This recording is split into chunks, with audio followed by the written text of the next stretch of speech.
mengucapkan selamat sore dan salam. Bapak, Ibu, saudara-saudara, dan anak-anak yang terkasih di dalam Tuhan Yesus Kristus, kiranya damai sejahtera dari Allah Bapa di dalam Tuhan Yesus Kristus ada bersama kita.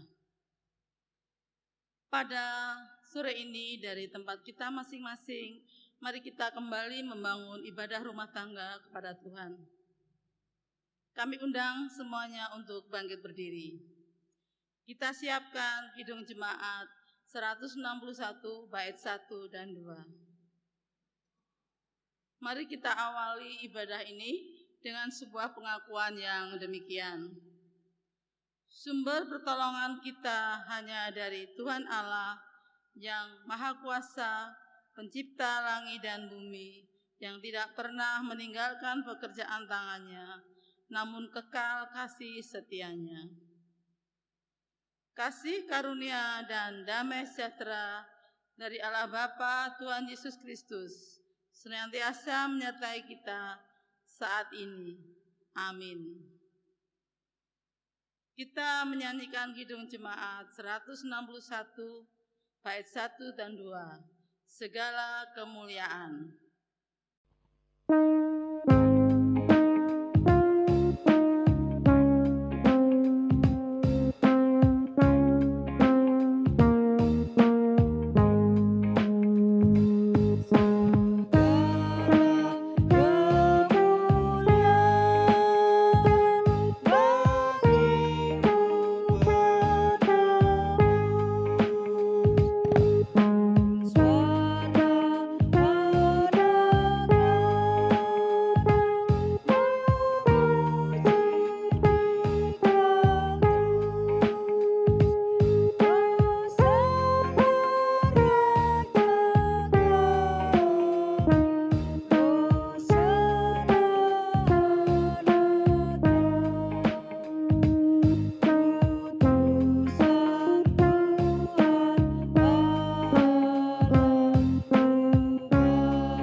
Persilakan Bapak, Ibu, dan Saudara duduk kembali. Saatnya sore ini masuk dalam renungan yang kita ambil dari bacaan Alkitab Ibrani pasal 9 ayat 23 sampai dengan 28. Bapak, Ibu, dan Saudara, sebelum kita mulai, marilah kita berdoa terlebih dahulu. Kami datang kembali kepadamu Tuhan untuk menyambut firman-Mu. Kami berusaha membuka hati, kiranya Engkau berkenan mengisi dengan firman-Mu. Sebab kami yakin oleh firman-Mu kami hidup. Oleh firman-Mu kami terhibur. Oleh firman-Mu kami kembali kuat. Dalam nama Tuhan Yesus kami siap menerima firman-Mu. Tuhan Yesus, kami panjatkan doa ini di dalam nama yang mulia Tuhan kami, Yesus Kristus. Amin. Bapak, Ibu, dan Saudara, mari kita baca firman Tuhan di dalam Ibrani pasal 9 ayat 23 sampai 28. Demikian firman Tuhan. Jadi, segala sesuatu yang melambangkan apa yang ada di surga haruslah ditahirkan secara demikian. Tetapi benda-benda surgawi sendiri oleh persembahan-persembahan yang lebih baik daripada itu. Sebab Kristus bukan masuk ke dalam tempat kudus buatan tangan manusia yang hanya merupakan gambaran saja dari yang sebenarnya, tetapi ke dalam surga sendiri untuk menghadap hadirat Allah guna kepentingan kita. Dan ia bukan masuk untuk berulang-ulang mempersembahkan dirinya sendiri, sebagaimana imam besar setiap tahun masuk ke dalam tempat kudus dengan darah yang bukan darahnya sendiri. Sebab jika demikian, ia harus berulang-ulang menderita sejak dunia ini dijadikan. Tetapi sekarang ia hanya satu kali saja menyatakan dirinya pada zaman akhir untuk menghapus dosa oleh korbannya. Dan sama seperti manusia ditetapkan untuk mati hanya satu kali saja, dan sesudah itu dihakimi. Demikian pula Kristus hanya satu kali saja mengorbankan dirinya untuk menanggung dosa banyak orang. Sesudah itu ia akan menyatakan dirinya sekali lagi tanpa menanggung dosa untuk menganugerahkan keselamatan kepada mereka yang menantikan Dia. Amin. Berbahagialah kita yang setia mendengarkan firman Tuhan dan menyatakannya dalam kehidupan sehari-hari. Amin. Mari kita ulangi firman Tuhan pada ayat yang ke-27 yang demikian. Dan sama seperti manusia ditetapkan untuk mati hanya satu kali saja, dan sesudah itu dihakimi.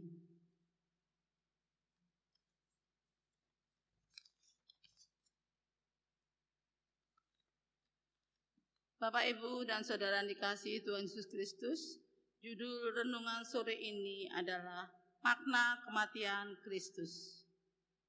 Bapak, Ibu, kematian manusia atau orang yang meninggal dunia bukanlah titik akhir dari kehidupan.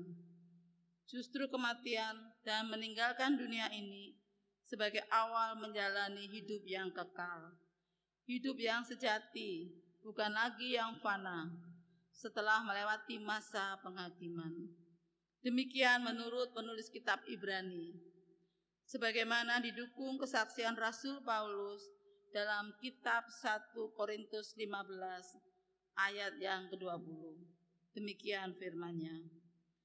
Tetapi yang benar ialah bahwa Kristus telah dibangkitkan dari antara orang mati sebagai yang sulung dari orang-orang yang telah meninggal.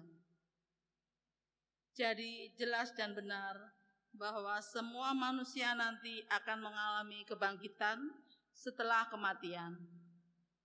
Berikutnya akan dihakimi Yesus yang akan menghakimi. Bila semua manusia akan menghadap penghakiman, tentulah pertanggungjawaban yang harus disiapkan. Siap dengan pertanggungjawaban hidup. Hidup di dunia adalah kesempatan, bukan kesempatan untuk bersenang-senang, tetapi kesempatan untuk memberi pertanggungjawaban kelak. Oleh karenanya, hanya mereka yang selama hidupnya benar akan mengalami kerinduan atas waktu tersebut. Sementara bagi yang tidak siap dengan pertanggungjawaban yang benar, hanya akan melihat kengerian atas penghakiman itu. Bapak, Ibu, dan Saudara dikasihi Tuhan, ada dua pandangan terhadap kematian Kristus. Yang pertama adalah bagi mereka yang tidak mengakui adanya kebangkitan orang mati, sekaligus tidak mengakui kematian Kristus, tidak juga menantikan kedatangannya, mereka cenderung barbar saat hidup di dunia ini. Sedangkan yang kedua adalah bagi mereka yang mengakui adanya kebangkitan setelah kematian, mereka sekaligus mengakui kematian Tuhan Yesus. Sebab tidak akan ada kebangkitan tanpa kematian. Mereka yang akan selalu merindukan kedatangannya kembali, Mereka akan berupaya menjaga perilaku hidup yang berkenan kepadanya sebagai pertanggungjawaban dalam hidup di dunia ini. Bapak, Ibu, dan saudara dikasihi Tuhan Yesus Kristus, betapa pentingnya pengakuan akan kematian Kristus. Hanya mereka yang punya keyakinan adanya kehidupan kembali setelah kematian yang bisa mengakui kematian Kristus. Sebab kematian Kristus bukan untuk dirinya sendiri, tetapi untuk menanggung dosa banyak orang dan menganugerahkan keselamatan kepada mereka yang menantikan Dia. Perlu kita catat baik-baik kalimat terakhir dalam ayat yang ke-27 yang mengatakan, yang menantikan Dia. Bapak, Ibu, dan kasih Tuhan, ada dua pertanyaan. Sekiranya tidak mempunyai harapan apa-apa dari Kristus, mengapa harus menantikan Dia yang akan datang untuk kedua kalinya? Sedangkan yang kedua, sekiranya kematian Yesus hingga kebangkitannya tidak berpengaruh dalam hidup orang beriman, mengapa harus dinantikannya? Dengan demikian bisa dipastikan bahwa kematian Yesus sungguh berarti bagi mereka yang menantikan. Berikutnya, kerinduan yang menanti sekaligus akan membangun perilaku hidup yang benar. Sebab yang dinantikan bukan saja yang akan menyelamatkan, tetapi sekaligus yang akan menghakimi. Akhirnya, seberapa jauh orang beriman memaknai kematian Kristus. Di situ juga yang akan menentukan sikap hidupnya mulai sekarang. Bila seseorang hanya mengakui Yesus sebagai penyelamat, maka seseorang akan cenderung pasif. Sebaliknya, bila melihat Yesus hanya akan menghakimi, maka seseorang cenderung ketakutan. Sebaliknya, bila melihat Yesus hanya akan menghakimi, mereka seseorang cenderung ketakutan. Sebab yang benar adalah bahwa Yesus mati untuk bangkit sebagai yang sulung dari antara orang mati.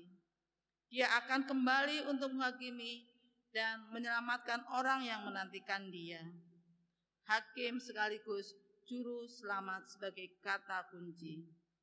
Bapak, Ibu yang dikasihi Tuhan, mari kita hayati sungguh-sungguh kematian Kristus dalam perilaku hidup yang bertanggung jawab.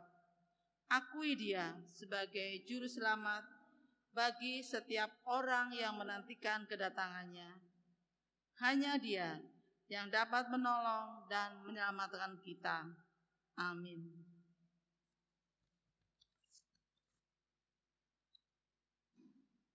Kita ambil saat teduh.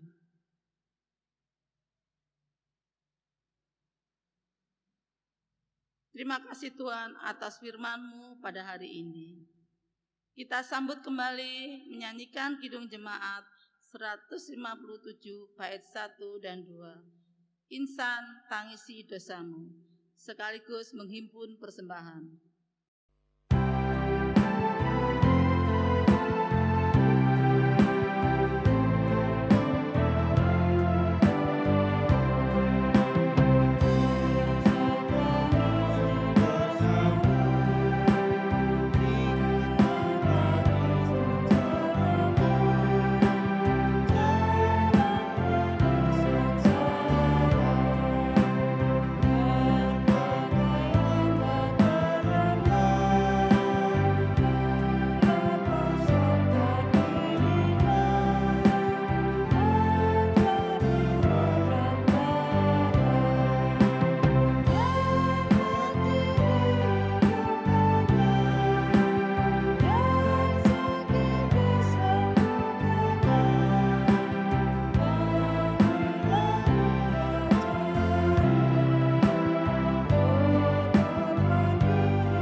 Kita bawa persembahan dalam doa sekaligus doa penutup.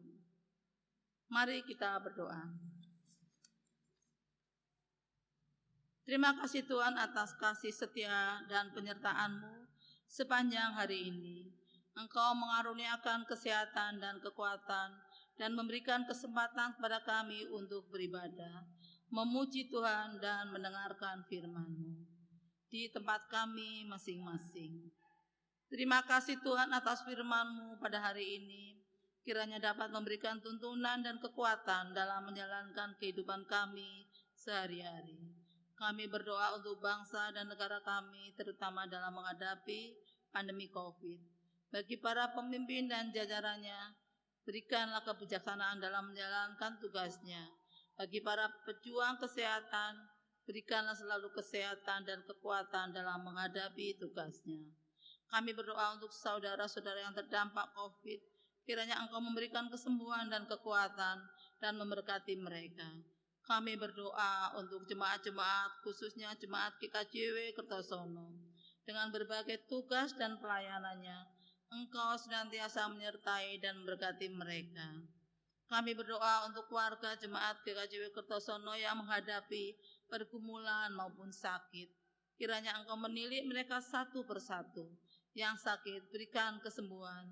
Yang menghadapi berbagai permasalahan, berilah pertolongan untuk menyelesaikan masalahnya. Kami yakin Tuhan, pertolongan-Mu tidak pernah terlambat dan tepat pada waktunya, dan memberikan kelegaan pada kami semua yang percaya kepada-Mu. Tuhan Yesus, kami juga menyerahkan persembahan yang terkumpul pada sore ini. Kiranya Engkau memberkati kami dan dapat digunakan menjadi sarana dalam pelayanan Tuhan. Terima kasih Tuhan, segala doa dan permohonan ini kami mohon dan kami alaskan di dalam nama Tuhan Yesus Kristus.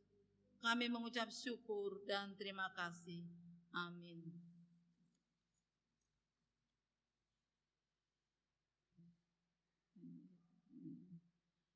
Bapak, Ibu, dan saudara kami undang untuk bangkit berdiri.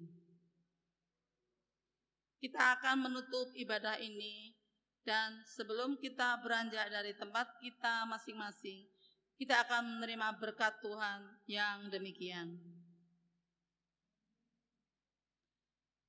Kasih karunia Allah Bapa di dalam Tuhan Yesus Kristus dan persekutuan Roh Kudus senantiasa menyertai saudara-saudara semua saat ini dan selamanya. Amin. Demikian Bapak, Ibu, dan saudara dikasihi Tuhan Yesus, akhirnya kami mengucapkan selamat malam, selamat berbahagia bersama keluarga. Tuhan memberkati. Amin.